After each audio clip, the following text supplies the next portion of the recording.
এক বড় ভাই ওনার হলো এবং উনি আসছেন এখানে ভিডিও করার জন্য। মূলত আমি অ্যাংলার, মূলত অ্যাংলার আর কি। আমি অ্যাংলার সারা বাংলাদেশে অ্যাংলিং করে থাকি। আচ্ছা, আমি আচ্ছা। বিশেষ করে ধানমন্ডি লেক আচ্ছা, আচ্ছা। এবং সারা বাংলাদেশ জি, জি, জি। পচা দিঘি জি, জি, জি। এবং দক্ষিণবঙ্গের একতা মৎস্য খামার, আর উত্তরগঞ্জ, মানে গোদরগাঁও, সারা বাংলাদেশে আর কি। পাবনা, জি। ক্যাফে দিঘি, কুষ্টিয়া, আচ্ছা, আচ্ছা। সারা বাংলাদেশে ফিশিং করে থাকি।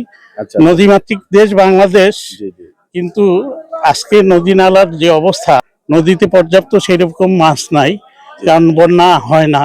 জি। তারা এই শৌখিনতার সাথে সম্পৃক্ত, তারা টিকিটকে মাধ্যমেই বিভিন্ন জলাশয়ে আমরা ফিশিং করার জন্য দূর দূরান্ত সারা বাংলাদেশে চষে বেড়াই।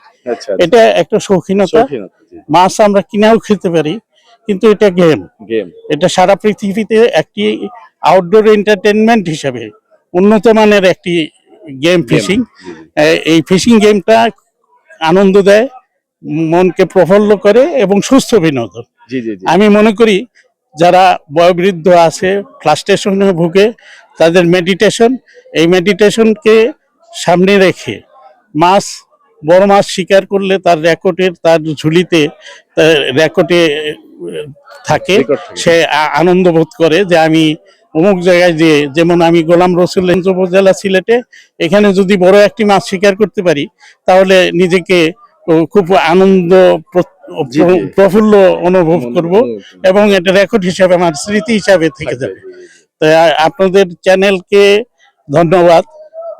যারা পরবর্তীতে দেখবেন আমার জন্য দোয়া করবেন। আমি বয়োজ্যেষ্ঠ মানুষ, জি, জি, জি। আসছি দূর সেই ঢাকা শহর থেকে। আচ্ছা, আমি আচ্ছা। বসুন্ধরায় বসবাস করি। আচ্ছা, আচ্ছা। এইখানে আমার রিলেটিভ আছে, তাদের মাধ্যমে জানতে পেরে আমি এই খেলায় অংশগ্রহণ জি, করেছি। আপনাকে অনেক ধন্যবাদ যে এরকম একজন মানুষ যে সারা বাংলাদেশে ঘুরে ঘুরে এরকম মাছ শিকার করেন। এখানে নিজেকে আসলে এনজয় করেন এবং মানুষকে উদ্বুদ্ধ করেন যাতে মানুষ এই ধরনের করতে পারে। এবং দেখেন সে বয়োজ্যেষ্ঠ মানুষ, তারপরও তার ভিতরে কি উদ্যম। আসলে সে এখানে চলে আসছে মাছ করার জন্য, এবং সে দেখেন বিভিন্ন ধরনের, এই যে তার ইয়াতে আছে বাঙালি শৌখিন মৎস্য শিকারী লেখা। হ্যাঁ, সে খুব আসলে ভালো মনের একজন মানুষ। সেখানে এসে পরিচয় হয়েছে ভাইয়ের সাথে। ধন্যবাদ আপনাকে, আপনার সাথে পরিচয় ভালো লাগলো। Thank you so much. আপনাকেও ধন্যবাদ। Thank you.